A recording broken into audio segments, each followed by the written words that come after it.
আসি, এবং স্বাধীনতার পরে ইউনিয়নটা ভাগ হয়ে যায়, আশুলিয়া এবং ইয়াকো হয়। ইয়াকো ইউনিয়নে একটানা চেয়ারম্যান ছিল, এবং 79 সালে কিন্তু উনি বিএনপি মনোনয়নে এই আসনে যখন কাশিমপুর কোনাবাড়ি সাভারের সাথে ছিল এমপি হন।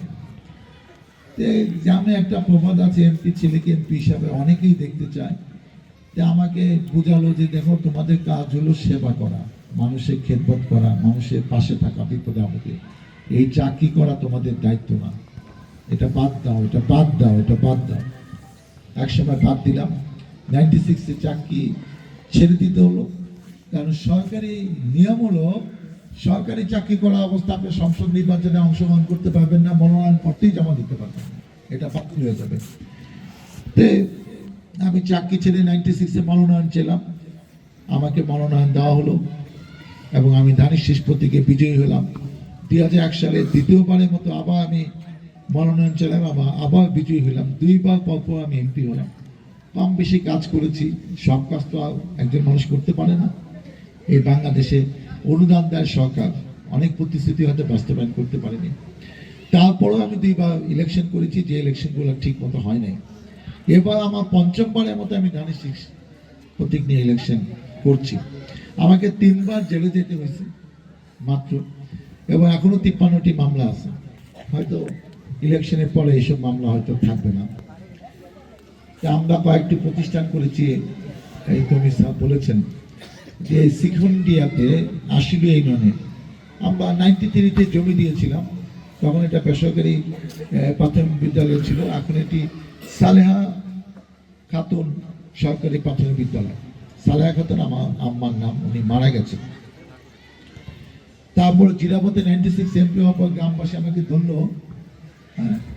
যে একটি কলেজ করতে হবে, ওখানে স্কুল আছে, কলেজ আছে, স্কুল আছে, প্রাইমারি স্কুল আছে, হাই স্কুল আছে, এখন একটি কলেজ করতে হবে। এলাকাবাসী চেয়েছি, আমরা 12 বিঘা জমি দিলাম। জমি দিয়ে সেই কলেজ এমপিওভুক্ত কলেজ, জিরাবদিস কলেজ, 500 স্টুডেন্ট পড়াশোনা করছে। 2003 সালে আমি একটি ল কলেজ করলাম সাভারে, দিস ল কলেজ সরকারি অনুমোদন প্রাপ্ত। 2006 সালে ইয়াকো ইউনিয়নে নিশ্চিন্ত পরে দিস উচ্চ বিদ্যালয় এমপিওভুক্ত প্রতিষ্ঠান, আমরা জমি দিয়েছি 4 বিঘা। আব্বা অনেক জমি ছিল, নিজে তাও কামাই করি নাই, দিতে তার সমস্যা না। তা আমাদের একটা মাদ্রাসা আছে আমার দাদির নামে, জয়গুন্নেসা। তারপর ডাউনবাড়ি সেই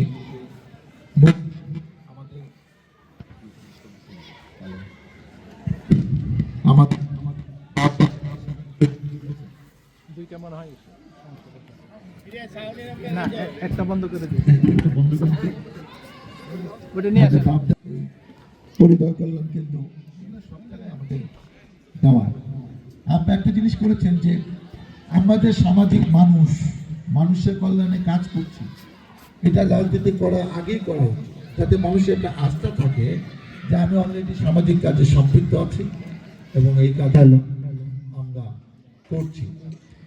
এর সামনে কি করতে পারবো আমরা জানি না, তো সেজন্য আপনাদেরকে ডেকেছি যে আমরা মানুষের জন্য কাজ করতে চাই।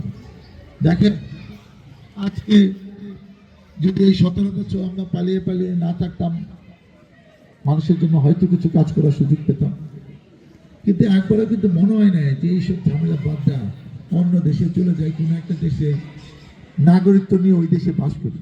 কেন আমার বাবা শুয়ে আছে এখানে, এবং বিশ্বাস করেন আর না করেন, সে কিন্তু একটা বিচার করতে এসে রাত 12টার সময় জিরাবতে মারা গেলেন। পিকনিকে একটা গ্যাঞ্জাম হয়েছে জিরাবই উচ্চ বিদ্যালয়ে, তারা কুমিল্লা গিয়েছিল, ঢাকার থেকে সে বিচার করতে এসে রেগে থেকে অস্থির স্ট্রোক করলো এবং এই মাটিতে এসে মারা গেল অনেক রাতে।